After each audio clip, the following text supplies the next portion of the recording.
मित्रांनो, सर्वांना सप्रेम जय जिजाऊ. नमस्कार. जय महाराष्ट्र. मी संतोष शिंदे.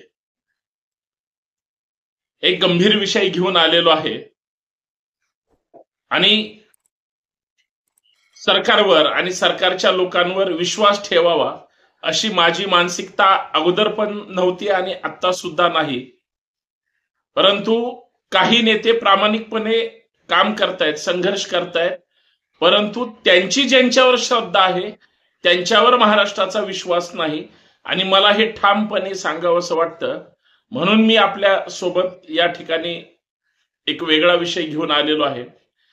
एक 5 महत्वाचे मुद्दे आहेत ज्याच्यामुळं तुम्हाला सुद्धा संशय निर्माण होईल की खरंच इतका ताकदीनं पोटतिडकीनं लढा लढल्यानंतर त्यांना तरी यश मिळेल.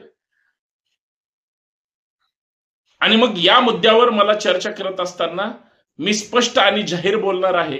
त्याच्यामुळे माझी एवढीच विनंती, हा व्हिडिओ शेवटपर्यंत पहा, जास्तीत जास्त शेअर करा. आपलं हे लाडकं युट्यूब, फेसबुक किंवा इंस्टाग्राम फॉलो करायला विसरू नका. सबस्क्राईब करा हे चॅनल आणि जोडले जाऊयात. जास्तीत जास्त इतर लोकांपर्यंत पाठवा, शेअर करा. एवढीच माझी माफक अपेक्षा आहे, बाकी काही नाही. सुरेश धस साहेब, काहीतरी गडबड आहे. मला कुठंतरी थोडी तरी गडबड वाटते. म्हणून सुरेश धस साहेब, मी आपल्या समोर काही प्रश्न निर्माण करतोय किंवा ठेवतोय आणि मग ती जर गडबड असेल तर मग महाराष्ट्राच्या जनतेची दिशाभूल करून सगळी ही सर्वसामान्य जनता तुम्ही तुमच्या पक्षाच्या दावणीला बांधणार आहात का, या आणि अशा असंख्य प्रश्नाची उलतापालत माझ्या मनामध्ये होते. आणि म्हणून मला असं वाटतं की धस साहेब, कुछ तो गडबड है. आणि ती गडबड भीतीदायक आहे का, ती महाराष्ट्राची दिशाभूल करणारी आहे का, आणि खरंच प्रामाणिकपणे लढा जर लढला जात असेल तर मग गुन्हेगारांना पकडणार हे जे खोटं आश्वासन दिलं जात आहे ते, त्या शब्दाचा अपभ्रंश भविष्यात गुन्हेगारांना वाचवलं जाणार का, अशा पद्धतीचं माझ्या मनात काहूर माजलेलं आहे. आणि कालच्या सभेमधून मला ते स्पष्ट चित्र दिसायला लागलंय. म्हणून मी महाराष्ट्रासमोर आलोय. म्हणून मी महाराष्ट्रासमोर प्रश्न विचारतोय, निर्माण करतोय किंवा प्रश्न ठेवण्याचा प्रयत्न करतोय. तुम्हाला काय वाटतं, मी बोलतोय ते खरं आहे, खोटं आहे, की तुम्ही सुद्धा डोळे बंद करून या सगळ्या चाललेल्या गोष्टीवर विश्वास ठेवून आहात का? शेवटी महत्वाच्या मुद्द्यावर चर्चा करत असताना मला जबाबदारीनं बोलावं सुद्धा वाटतंय, बोलावं लागतंय. ते मी आपल्या समोर मांडतोय. मित्रांनो, परत एकदा सप्रेम जय जिजाऊ. आपला देश, आपला महाराष्ट्र कायद्याचं राज्य आहे. कुणीही गुन्हा करू द्या, कुणीही गुन्हेगारी प्रवृत्तीनं वागू द्या, तो सत्ताधारी असू द्या किंवा विरोधक असू द्या, तो पैशावाला असू द्या किंवा सर्वोच्च पदावर बसलेला असू द्या, कोणीही असू द्या, कायद्याच्या चौकटीत गुन्हा केलेल्या व्यक्तीला गुन्हेगार म्हणूनच ट्रीट केलं जातं. फक्त त्याला त्याची बाजू मांडण्याची संधी दिली जाते, एवढंच. अन्यथा कायद्याद्वारे त्याला शासन होणारच आहे, हे नाकारता येणार नाही. मी चर्चा करतोय बीड मधल्या प्रकरणाबद्दल. मी चर्चा करतोय, आता संशय यायला लागलेला आहे, आता प्रश्न निर्माण होत आहेत. आणि सगळ्यात महत्वाचं, गृह विभाग फेल ठरलेला आहे. या आणि अशा सुरेश धसांच्या भूमिकांपासून सगळ्या गोष्टीची कुठंतरी गडबड होते असं मला जाणवतंय. म्हणून मी आपल्या समोर, महाराष्ट्रासमोर येण्याचा प्रयत्न करतोय. माझा पहिला महत्वाचा मुद्दा आहे ज्याच्यावर सुरेश धस असतील किंवा इतर मंडळी असतील जे प्रामाणिकपणे संघर्ष करतायत, परंतु यश सरकार धार्जिनं जर असेल तर ते चालणार नाही. यश हे कायद्याद्वारे शिक्षा करून मिळालं पाहिजे, एवढंच माझं मत आहे. माझा सगळ्यात महत्वाचा मुद्दा आहे जो तुम्हाला सुद्धा लक्षात येईल की ज्याने कोणी सरपंचाची, देशमुखांची हत्या केली, ज्याने कोणी सोमनाथ सूर्यवंशीची तिकडं हत्या केली, या सगळ्या आरोपींनी ज्या पद्धतीनं गुन्हा केलेला आहे त्या किती लोकांना पकडलं गेलंय? सोमनाथ सूर्यवंशी तर न्यायालयीन चौकशीमध्ये त्या ठिकाणी मारला गेलाय. सगळे पोलिसांना सेवेतून बडतर्फ करणं गरजेचं होतंय. झालंय का? हा विषय गंभीर आहे. सगळ्यात महत्वाचा मी ज्या विषयावर चर्चा करतोय, ज्या पद्धतीनं सरपंच जे बसाजोगचं प्रतिनिधित्व करत होते ते संतोष देशमुख यांची ज्या पद्धतीनं निर्गुण हत्या झाली, आता हत्या झाली, कायदा आहे, कायद्याने सगळ्यांना शिक्षा होणार, पण तिथं पळवाट पण आहे. पोलिसांनी स्वतःहून किती आरोपींना पकडलं, हा माझा पहिला सवाल आहे. आणि सगळ्यात महत्वाचं, जर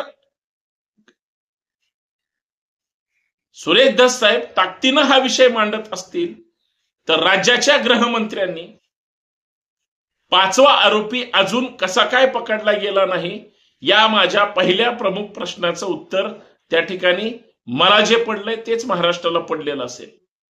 म्हणजे याचा अर्थ काय? 5वा आरोपी अजून सापडला नाही.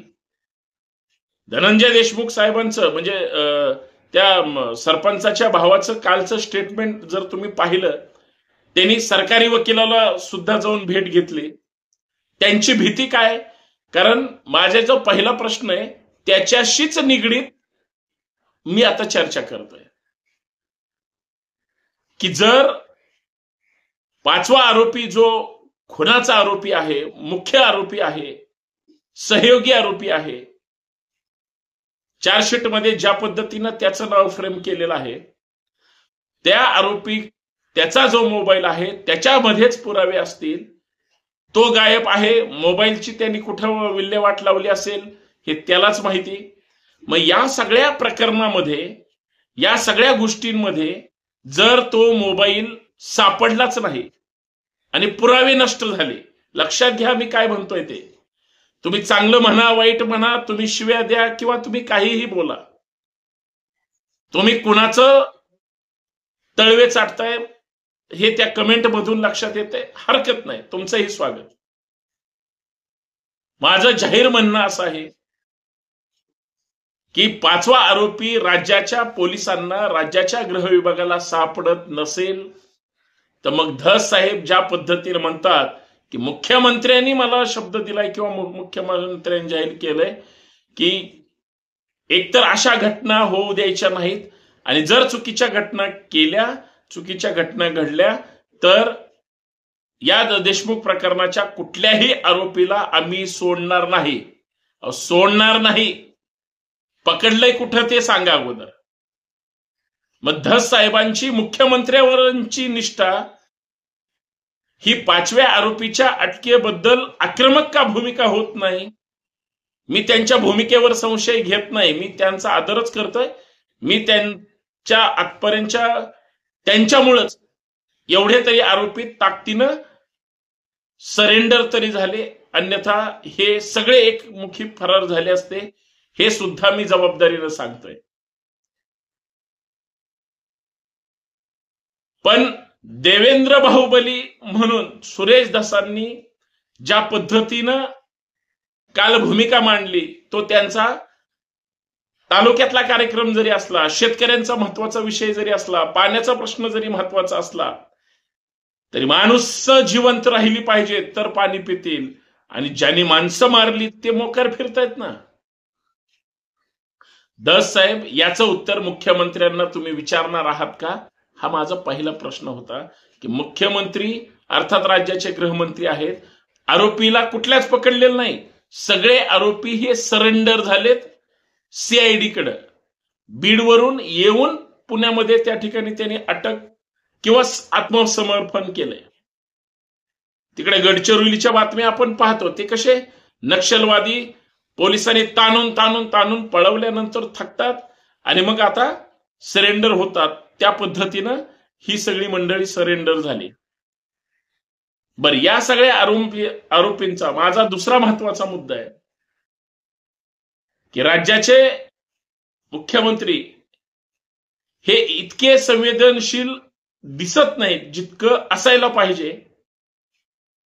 पूर्वी एकनाथ शिंदे किंवा उद्धव ठाकरे किंवा त्याच्या अगोदरचे मुख्यमंत्री कुठल्याही गंभीर ठिकाणी एखादं प्रकरण घडलं आणि ते जर मानवी वृत्तीला जर काळिमा फासणार असेल किंवा फार मोठी घटना असेल तर थेट राज्याचे मुख्यमंत्री त्या ठिकाणी जाऊन भेट देतात. धस साहेब, मला एवढंच म्हणायचंय, कुठंतरी गडबड आहे असं मला वाटतं. ठीक आहे, तुम्ही पक्षाच्या वतीनं ती जर भूमिका मांडत असाल तर लोक तुम्हाला स्वीकारणार नाही. तुम्ही माणूस म्हणून भूमिका स्वीकारतायत, लोक तुम्हाला डोक्यावर येत आहेत.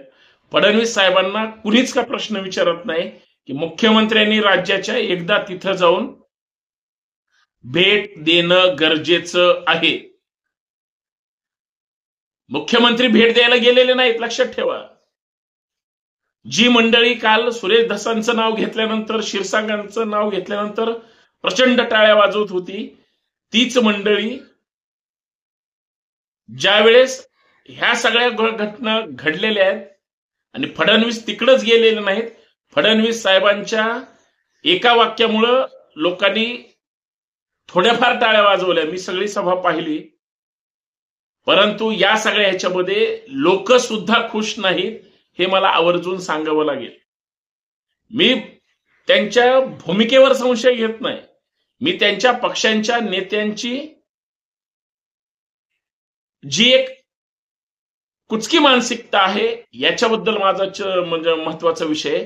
कारण सरकारकडून जनतेनं अपेक्षा ठेवायची की नाही हा महत्वाचा विषय.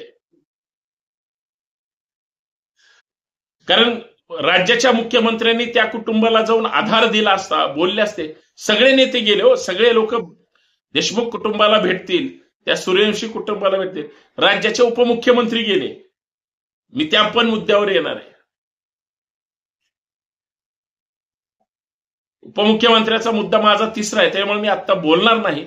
पण सुरेश धसांनी जाहीर सभेमध्ये हा का प्रश्न विचारला नाही की मुख्यमंत्री महोदय तुम्ही आष्टीमध्ये आलाय, मी आष्टीचाच आमदार आहे, मी महाराष्ट्रामध्ये या प्रश्नासाठी प्रचंड मोठं वातावरण निर्माण केलंय, तुम्ही बीड जिल्ह्यात आलात, तुम्ही मस्साजोगला जाऊन त्या ठिकाणी संतोष अण्णा देशमुखांच्या कुटुंबाला आधार द्या, बळ द्या, का विचारला गेला नाही प्रश्न?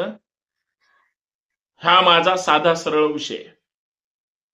माझा सगळ्यात महत्वाचा, माझा तिसरा महत्वाचा मुद्दा आहे. गांभीर्यानं या मुद्द्याकडे लक्ष द्या. बीड जिल्ह्यामध्ये काल कार्यक्रम होता, लक्षात घ्या.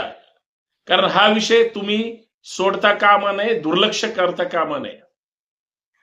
बीड जिल्ह्यामध्ये राज्याचे मुख्यमंत्री झाल्यानंतर पहिल्यांदा आले होते. 12,000 कोटी रुपयाचा मुख्यमंत्री झाल्यानंतर त्यांनी सांगितलं पहिल्या कॅबिनेट मध्ये पहिली मंजुरी, पहिला सुप्रमा जर कुणाचा त्या ठिकाणी मंजूर केला असेल तर तो आष्टी तालुक्यातला. याचा अर्थ त्यांचं बीडवर प्रेम आहे, बीडवर पहिल्यांदा आले. बीडचे सध्या पालकमंत्री कोण आहेत? अजितदादा. राज्यात त्यांचा कुठेही काल महाराष्ट्रात कार्यक्रम नव्हता. मी सगळे कार्यक्रम त्या ठिकाणी ऑब्झर्व केले, अजिबात दादांचा कार्यक्रम नव्हता. फक्त बीड जिल्ह्यात मुख्यमंत्री आलेत म्हणून अजितदादा मुख्यमंत्री आलेले असून सुद्धा उपस्थित का राहिले नाहीत? सुरेश धस साहेबांनी फक्त प्रश्न उपस्थित करणं गरजेचं होतं. कारण सांगतो, ज्या धसांनी धनंजय मुंडे, पंकजा मुंडे यांच्यावर आरोपाचं रान उठवलंय, नो डाऊट त्यांनी चुकीचं केलं असेल, पाप केली असतील, त्यांनी जे काही दहशत माजवली बीड जिल्ह्यामध्ये म्हणून सुरेश धस साहेब बोलतायत, काहीच अडचण नाही. पण मुख्यमंत्री आपल्या जिल्ह्यामध्ये आलेले असताना जिल्ह्याचे पालकमंत्री उपस्थित नाहीत का? तिथं जर धस साहेबांनी प्रश्न विचारला असता, लक्षात घ्या की मुख्यमंत्री महोदय आज जर इथं पालकमंत्री असते, अजितदादा असते, आणि अजितदादा धनंजय मुंडेंना ज्या पद्धतीनं पाठीशी घालतायत, एवढं सरपंचाचं प्रकरण झालं, धनंजय मुंडेवर आरोप केले गेले, पंकजा मुंडेवर आरोप केले गेले, धनंजय मुंडे कशा पद्धतीनं हे झाले, हे सगळं सुरेश धसांनी मुख्यमंत्र्यांसमोर मांडल्यानंतर अजितदादांना प्रश्न केला असता त्याच जाहीर सभेमध्ये, लक्षात घ्या की दादा तुम्ही का तुमच्या मंत्र्याला पाठीशी घालताय, राजीनामा द्यायला लावा, अमानुष हत्या करून हजारो कोटी रुपयाचा मागच्या सरकारमध्ये, एकनाथ शिंदे साहेबांच्या सरकारमध्ये राज्याचे कृषी मंत्री असताना लाखो करोडो रुपयांचा भ्रष्टाचार केला, तरी सुद्धा गुन्हेगारांना पाठीशी घालणाऱ्या, भ्रष्टाचार करणाऱ्या, महाराष्ट्राची लूट करणाऱ्या व्यक्तीला मंत्री म्हणून कसं काय ठेवलं, एक प्रश्न विचारला असता. कारण धसांनी जाहीर केले मला मंत्रीपद नकोय, याचा अर्थ आमदार म्हणून त्यांना जे मिळायचं ते मिळणारच आहे. माझा प्रश्न आहे की कुठं गडबड झाली हा प्रश्न विचारायची. ठीक आहे, त्यांना निगेटिव्ह काहीच बोलायचं नव्हतं हेही मला माहिती आहे, मी सकाळी त्यांचं बाईट ऐकला. पण जी लोक बुद्धीनं हुशार आहेत, जी लोक सज्ञान आहेत, जी लोक चिकित्सक आहेत, ज्यांना महाराष्ट्राचं विजन कळतं, महाराष्ट्राच्या नेत्यांच्या मनात काय चाललंय हे कळतं, महाराष्ट्र यांना कुठं घेऊन जायचंय राज्यकर्त्यांना हे ज्या लोकांना कळतं, त्या लोकांपैकी तुम्ही आम्ही आहोत. महाराष्ट्रातील 99% जनतेला प्रश्न पडला की थेट मुख्यमंत्र्याला तोंडावर जर शब्द टाकला असता किंवा तोंडावर प्रश्न विचारला असता तर मुख्यमंत्र्यांनी उत्तर देणं क्रमपात्र होतं. अजितदादा किंवा मुख्यमंत्री जे म्हणतात पुरावे सादर केले आले की मी कारवाई करीन, अहो नैतिकता, अस्मिता आणि बदनामी ह्या गोष्टी काय महत्वाच्या आहेत की नाही, वाटतात की नाही, याच्यावर तुम्ही गांभीर्यानं पाहणार आहात की नाही. आपल्या समाजातल्या एखाद्या व्यक्तीला अत्यंत अमानुषपणे मारलंय आणि आपल्या समाजातला एक आमदार चांगली भूमिका घेतोय म्हणून लोक सगळे त्यांच्या पाठीशी आहेत, याचा अर्थ त्यांच्या पक्षाचे समर्थक आहेत अशातला भाग नाही. जे जे सुरेश धसांचं समर्थन करतायत ते सगळेच भाजपचे समर्थक आहेत अशातला भाग नाही. समाजाचे किंवा सामाजिक चळवळीचा आता तो भाग झालाय मुद्दा, म्हणून लोक आहेत. पण धस साहेब मला असं वाटतं की तुम्ही ही सगळी लोक वैचारिक दृष्ट्या गोळा करून फडणवीसांच्या किंवा सरकारच्या दावणीला बांधणार आहात का? कारण 5वा आरोपी त्या ठिकाणी अटकच नाही, तर मग या सगळ्या तुमच्या देवेंद्र बाहुबलीचं काय करायचं हा संशोधनाचाच विषय आहे ना. लक्षात आले तुमच्या मला काय म्हणायचंय? हे मुद्दे इतके गंभीर आणि इतके महत्वाचे आहेत की याच्यातून मला तरी माझ्या मनामध्ये कालपासून गडबड वाटते, गडबड आहे, किंवा हे सगळं संशयास्पद तर सुरू नाही ना.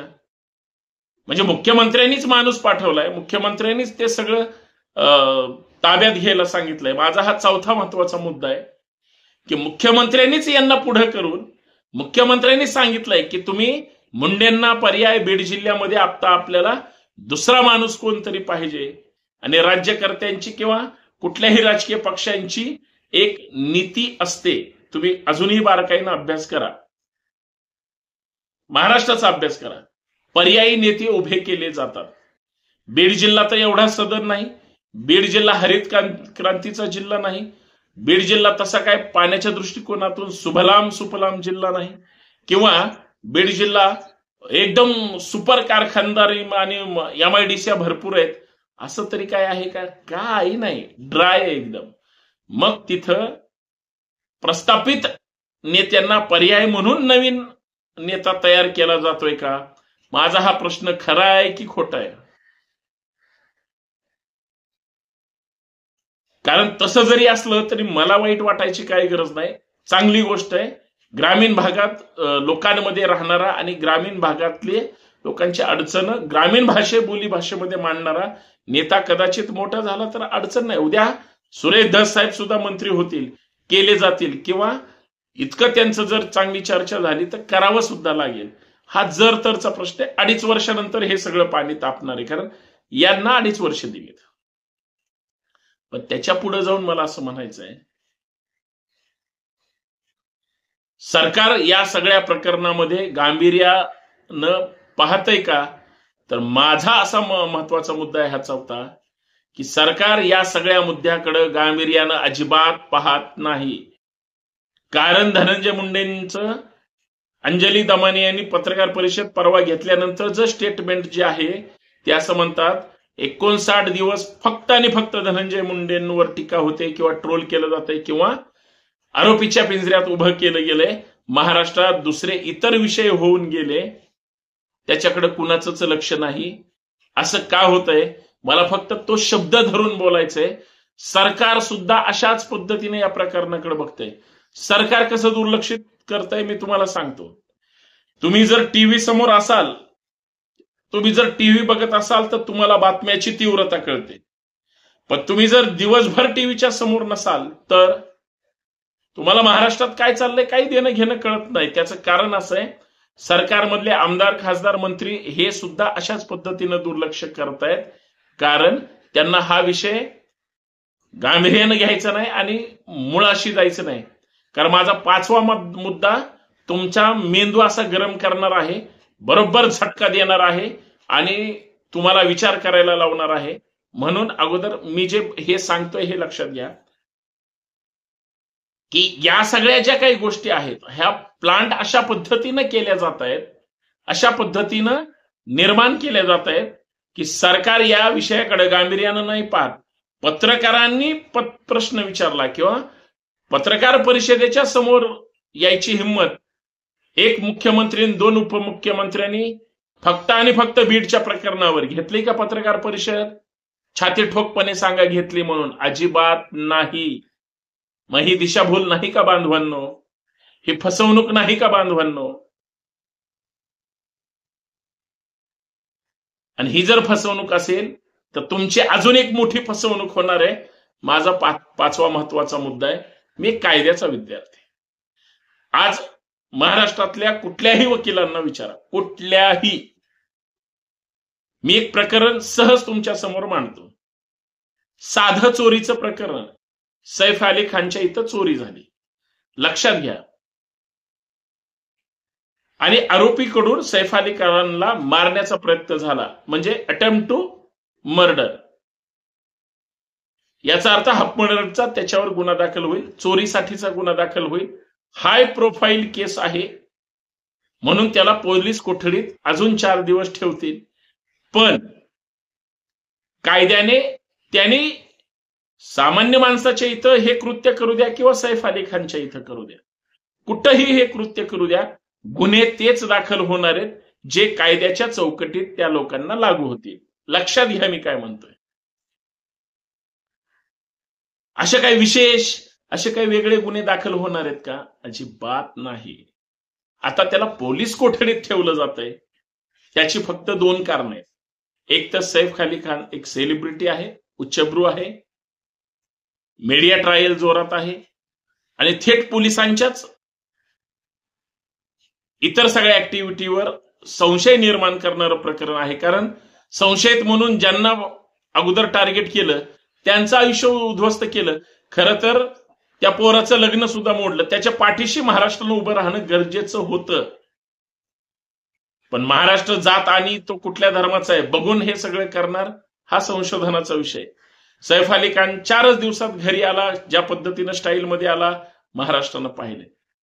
आता चोरीच्या आरोपींना किंवा एखाद्याने सहज भांडणं केले, 324 दाखल झाला, तेच होणार आहे ना. माणूस गेला तर मग 302 ची प्रक्रिया सुरू होईल. मग त्याला का आतमध्ये ठेवलं गेलंय? तर पोलीस तपास, रिमांड रिमांड रिमांड, और कोई है असं करून करून पाणी तापवत आहेत. आज ना उद्या तो माणूस जामिनावर सुटणार आहे, हे लक्षात ठेवा. कोण? सैफ अली खानच्या घरामध्ये चोरी करणार किंवा हल्ला करणारा आरोप. हे मी उदाहरण का दिलंय तुम्हाला? काही केसेस हा समजून घेतल्या पाहिजेत. आता येऊ आपण मूळ मुद्द्यावर. बीडचं प्रकरण आहे. मसाजोगच्या सरपंचाची हत्या झाली, अमानुष पद्धतीनं मारलं, अपहरण केलं, खंडणी मागितली, हे गुन्हे आहेतच. नंतर त्यांचे प्राण घेतले, जीव घेतला, म्हणजे मर्डरचा गुन्हा आहेच. आता वाल्मिक कराड एकमेकांशी व्हिडिओ कॉल केला किंवा इतर गोष्टी किंवा पळमाट म्हणून पुरावे सुद्धा यांनी नष्ट केले. सैफ अली खानच्या विषयामध्ये सीसीटीव्ही फुटेज आहेत, पुरावे सापडलेत. यांच्याकडं वाल्मिक कराड सहित हे सगळे आरोपी ह्यांनी आजपर्यंत नंगानाच केला बीड जिल्ह्यात.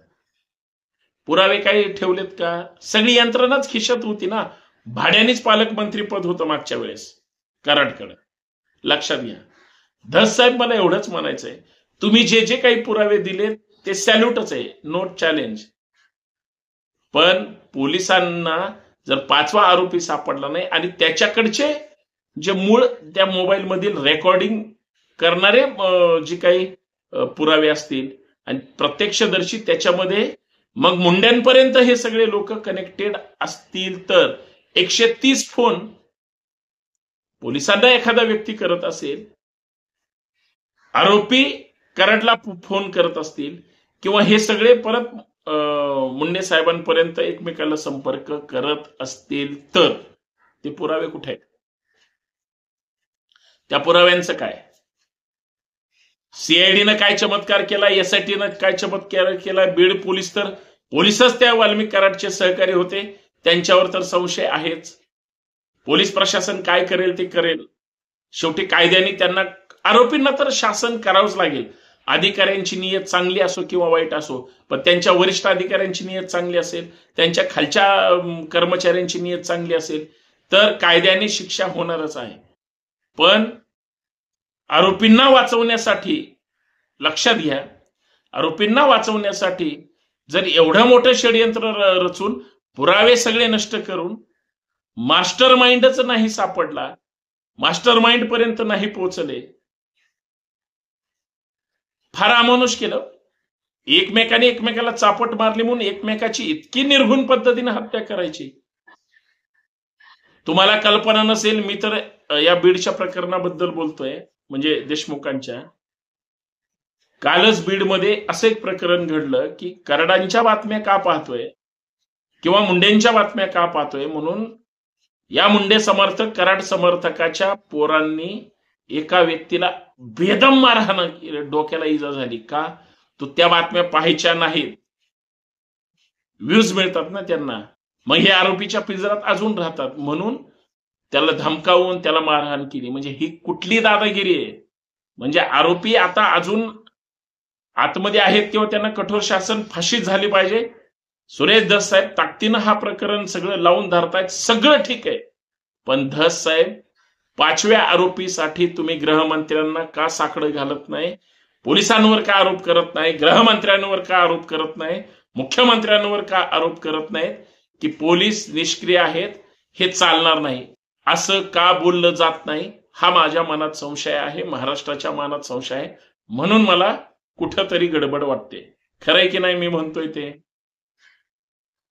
हो की नाही सांगा. कारण तुमच्या कमेंटमध्ये तुम्ही मला दिलेली उत्तरं किंवा तुमच्या मनातलं काहूर हे तितकंच खरं त्या ठिकाणी वाटायला लागते. मग आता मला जे हे 5 प्रश्न पडले, एक आमदार काय करू शकतो हे धस साहेबांनी दाखवलंय, पण आरोपींनी सुद्धा आरोपी काय करू शकतात? अहो, पाणी मागतोय माणूस तरी त्याला अमानुष पद्धतीने मारतायत आणि नंतर काय केलंय हे मी नाही बोलू शकत. वेदना होतात. आणि अत्यंत विकृत पद्धतीनं जो गुन्हेगार फरार आहे, 6वा महत्वाचा मुद्दा आहे आणि मी आता थांबणार आहे. जो गुन्हेगार फरार आहे तो घुले का काय, जे काय त्याचं नाव असेल, 5वा गुन्हेगार, त्याच्या वाढदिवसाचं स्टेटस बीड जिल्ह्यातल्या तिथल्या पोरांच्या इंस्टाग्रामला आहे, व्हॉट्सअपला आहे, जिथं ठेवायचं तिथं आहे. पोलीस काय कारवाई करणार आहेत की नाही? धस या लोकांना, मुख्यमंत्र्यांना काय प्रश्न विचारणार आहेत की नाही? कारण गंभीर आहे. गुन्हेगारांचे समर्थक भगवानगडांचे महंत झाले, गुन्हेगारांचे समर्थक जसं राज्याचे मंत्री मुंडे झाले, तसंच या सगळ्यांचे समर्थक दादा न आल्यामुळं, दादा आले असते तर बीड जिल्ह्यामध्ये प्रश्न लोकांनी विचारले असते, निर्माण झाले असते. मुख्यमंत्र्यांना त्यांच्या प्रोटोकॉलमुळे लोकांनी प्रश्न विचारले गेले नाही, लोकांना फिरकूच दिलं नाही हो तिथं. म्हणजे याचा अर्थ सगळं असं सोयीनं वाटतंय असं मला म्हणायचंय. एका प्रकरणाचा छडा लागल्याशिवाय दुसऱ्या प्रकरणाचा छडा लागत नाही आणि निपक्षपाती भूमिका घेतल्याशिवाय, निपक्षपाती तपास झाल्याशिवाय, निपक्षपाती चळवळ उभी केल्याशिवाय त्या चळवळीमध्ये त्या ठिकाणी दम राहणार नाही, ताकदीनं चळवळ लढली जाईल हे समजून घेण्यासाठी मला हा प्रश्न निर्माण झाले. म्हणून माझं साधं सरळ या माध्यमातून म्हणणे, सुरेश धस साहेब कुठंतरी गडबड वाटते आणि त्याचा संशय मला येतोय. मित्रांनो, मी म्हणतोय ते बरोबर असेल तर कृपया विनंती एवढीच आहे, व्हिडिओ जास्तीत जास्त बीड जिल्ह्यात, मराठवाड्यात, महाराष्ट्रात प्रत्येक जिवंत विचारांच्या माणसापर्यंत पोहोचला पाहिजे. आणि जी माझ्या मनातली तळमळ आहे, मी कुणाविषयी संशय व्यक्त केलेला नाही, मला पडलेले प्रश्न आहे जे रोखठोक आहेत. शिंदे जे बोलतो ते रोखठोक बोलतो, म्हणून शिंदेंनी बोलण्याची हिंमत केली, इच्छा व्यक्त केली किंवा आपल्यासमोर भूमिका मांडली. ती भूमिका महाराष्ट्राला पटते की नाही पटत याचं उत्तर मला कमेंटमध्ये पाहिजे. म्हणून जास्तीत जास्त शेअर करा, सबस्क्राईब करा, फॉलो करा. धन्यवाद. जय जाऊ, जय शिवराय, जय महाराष्ट्र. तुम्ही आम्ही मात्र अन्यायाच्या विरोधात वाचा फोडत राहू, संवैधानिक मार्गाने लढे लढत राहू आणि खऱ्याला खरं आणि खोटंला खोटं म्हणायला आपण सगळ्यात पुढं हो. धन्यवाद.